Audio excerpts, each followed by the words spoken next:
ইসলামাবাদে যুক্তরাষ্ট্র ও ইরানের মধ্যে উচ্চ পর্যায়ের শান্তি আলোচনা কোনো চুক্তি ছাড়াই শেষ হয়েছে। আলোচনার অন্যতম প্রধান বাধা ছিল কৌশলগতভাবে গুরুত্বপূর্ণ হরমুজ প্রণালী নিয়ন্ত্রণের বিষয়টি। এই জলপথ দিয়ে বিশ্বের মোট ব্যবহৃত জ্বালানি তেলের প্রায় 20% ও তরলীকৃত প্রাকৃতিক গ্যাস এলএনজি পরিবহন করা হয়।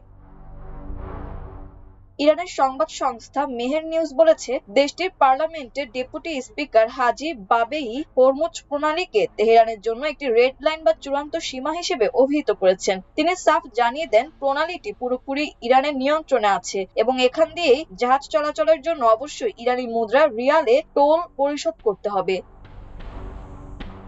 অন্যদিকে গতকাল শনিবার সামাজিক যোগাযোগ মাধ্যমে দেওয়া এক পোস্টে মার্কিন প্রেসিডেন্ট ডোনাল্ড ট্রাম্প দাবি করেছেন, এই জলপথ শিগগিরই খুলে দেওয়া হবে। যুক্তরাষ্ট্রের সেন্ট্রাল কমান্ড সেন্টকম জানিয়েছে, তাদের দুটি সামরিক জাহাজ ইতোমধ্যে প্রণালীটি অতিক্রম করেছে। সমুদ্র থেকে মাইন অপসারণের একটি ব্যাপক অভিযানের অংশ হিসেবে এ পদক্ষেপ নেওয়া হয়েছে বলে তারা দাবি করে।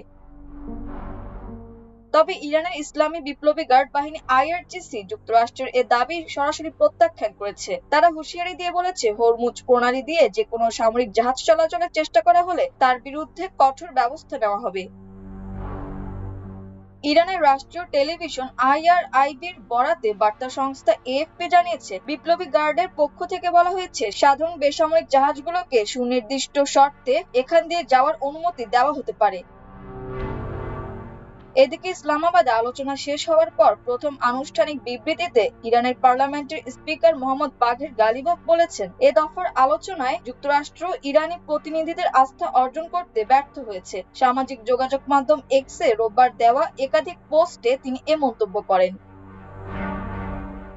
গালিবাফ বলেন, আলোচনার শুরুর আগেই তিনি বিষয়টি স্পষ্ট করেছিলেন। তিনি বলেন, আমাদের প্রয়োজনীয় সদিচ্ছা ছিল, কিন্তু আগের দুটি যুদ্ধের অর্থাৎ গাজায় ইসরায়েলি হামলা ও গত বছর ইরানে মার্কিন ইসরায়েলি হামলার অভিজ্ঞতার কারণে প্রতিপক্ষের ওপর কোনো আস্থা ছিল না। শেষ পর্যন্ত তারা ইরানি প্রতিনিধি দলের আস্থা অর্জনে ব্যর্থ হয়েছে। তবে আলোচনার পরিবেশ তৈরি এবং তা সহজতর করার জন্য ভ্রাতৃপ্রতিম রাষ্ট্র পাকিস্তানের প্রচেষ্টার প্রশংসা করেছেন গালিবাফ। তিনি সে দেশের জনগণের প্রতি শুভেচ্ছা ও কৃতজ্ঞতা জ্ঞাপন করেন। মাল্টিমিডিয়া ডেস্ক, আমার দেশ।